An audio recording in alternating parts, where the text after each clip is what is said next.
My name is Mackenzie, and at 32 years old, I never imagined I'd be sitting in a courtroom, staring at the two people who abandoned me before I could even walk. But here I am.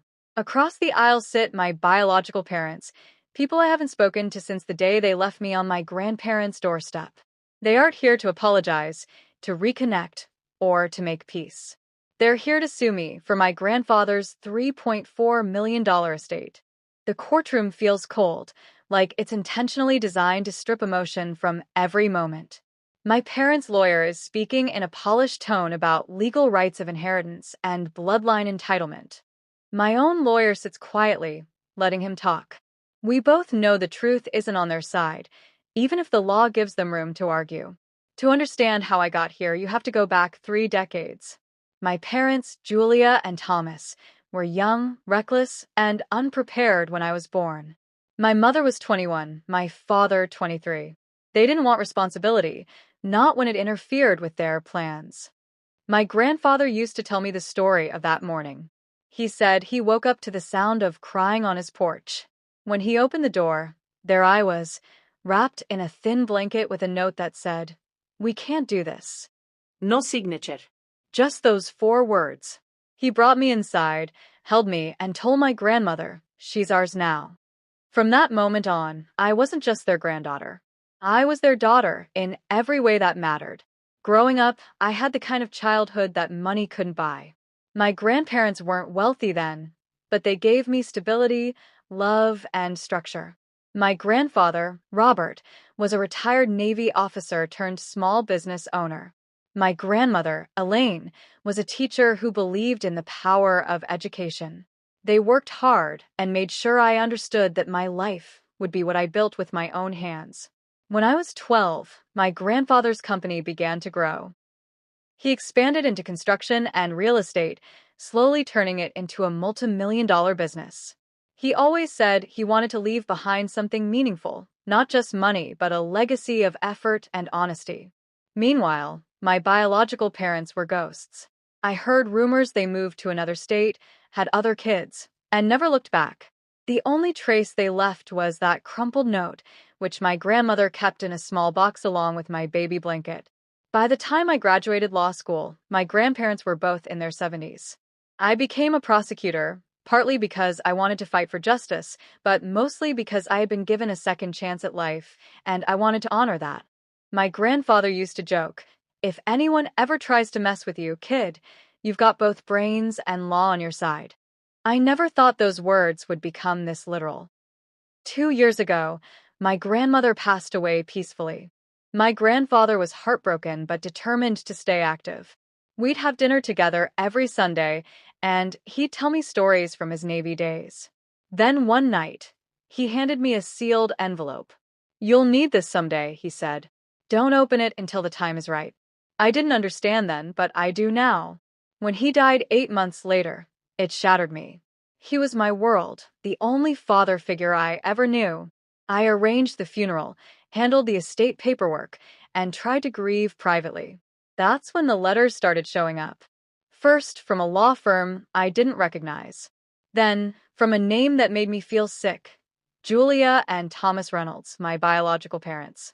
They were claiming they had a right to my grandfather's estate as his next of kin. Their argument was simple. Because I was adopted informally, never legally through the court, they were still my legal parents, and therefore they were entitled to a share as the immediate bloodline heirs. I couldn't believe it. These were the same people who abandoned me as a baby, the same people who hadn't made a single call, sent a card, or offered a cent my entire life. And now they wanted millions from the man who raised me. I hired a lawyer, someone who had known my grandfather for years. We began digging through records, tax files, and estate documents. My grandfather had been meticulous. Every property deed, every investment, every will draft was carefully organized.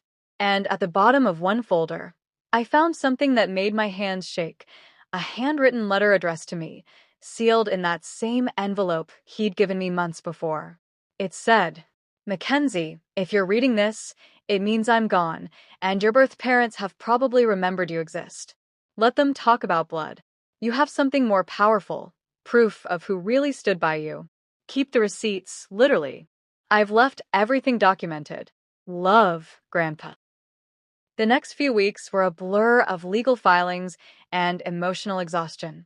My parents' lawyer argued that I was financially advantaged because of my upbringing and that their client, my father, was technically the rightful heir as Robert's son. The irony was unbearable. My father hadn't spoken to his own father in 30 years. He didn't even attend the funeral. He just wanted the money. When the trial began, the courtroom was packed. Neighbors, friends, even old co-workers of my grandfather showed up. Everyone knew what kind of man he was and what kind of people my parents were. My lawyer began by submitting decades of records. Every birthday card my grandparents bought me, every school tuition payment, every medical bill. My grandfather had kept them all under a folder labeled Mackenzie's Life. The judge flipped through them slowly, visibly taken aback. Then came the letter. I had the original copy authenticated and entered it into evidence. As my lawyer read it aloud, the room fell silent. The judge looked directly at my parents when he heard the line, "She's ours now." My mother looked down. My father just stared blankly ahead.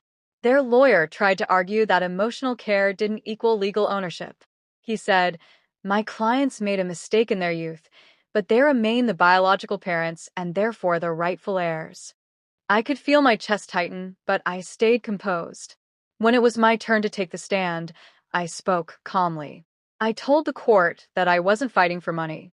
I was fighting for my grandfather's wishes, for the truth of who raised me and who loved me when no one else would. Then I said, "Family isn't just blood. It's the people who show up and stay." I saw a few people in the audience wipe their eyes. My mother started crying quietly, but my father didn't react. The turning point came when my lawyer introduced a witness, my grandfather's former business partner. He testified that Robert had formally transferred ownership of all assets to a trust in my name years ago. The trust was airtight. The money, properties, and accounts were legally mine, and my parents were not listed anywhere in the documentation. The courtroom buzzed with whispers. Their lawyer asked for a recess, clearly rattled. After the break, my lawyer presented the final blow, a record of every wire transfer my grandparents had made over 30 years for my education, health care, and living expenses. Each document was signed by my grandfather, with notes like "For Mackenzie's college fund," and "Our girl deserves the best." My lawyer turned to the judge and said, "These are the 32 years of receipts that prove who truly raised her." When the closing arguments ended, the judge took a long pause before delivering the verdict.